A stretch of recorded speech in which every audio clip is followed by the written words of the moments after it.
the next slide, you're going to have a series of questions that are just going to have you practice the skill we did in our anchor chart, but they've actually helped you out a little bit. So if you're looking at our anchor chart, and you need to be looking at your anchor chart, please, the first instruction is to draw 2 rectangles, which they've already done for us. So we have rectangle 1 and rectangle 2. The next one is to break into parts to model. Partition first box vertically. So they took the 2/5, they looked at the units and its fifths, and they partitioned it into 5 parts for you already. Then you're to partition the second box horizontally according to your denominator, and they partition it into 2 parts. So now we need to go ahead and finish step 2, and that is to model the 2/5,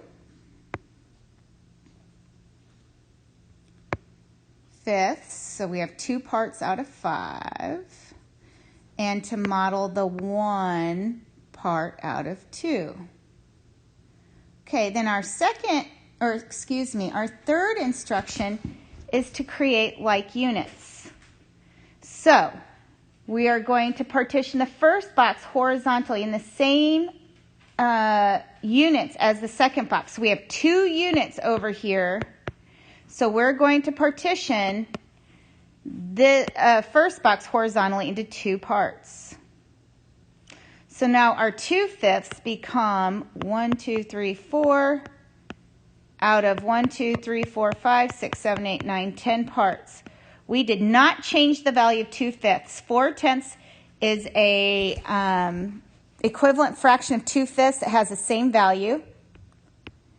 Then we're going to do the same over here. According to step 3, we partition the second box vertically like the first box. So we look and it's 5 parts.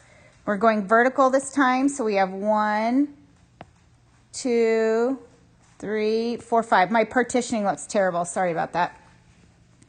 And that means now we have 1, 2, 3, 4, 5 out of 10 parts. If you notice, that's equivalent to 1/2. You can see the drawing even.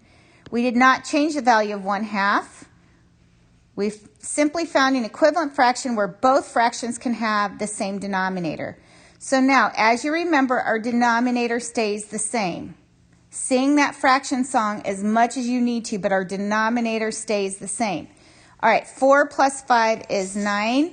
I cannot simplify that any further, so when you go to the next slide to your practice problem, this is what it will look like. I want you to go ahead and screenshot that so you can use it if you need to.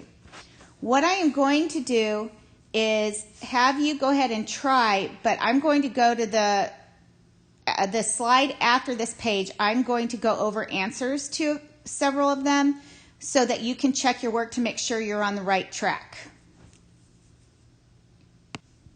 Also, the number 4 color for your time to climb is going to be purple.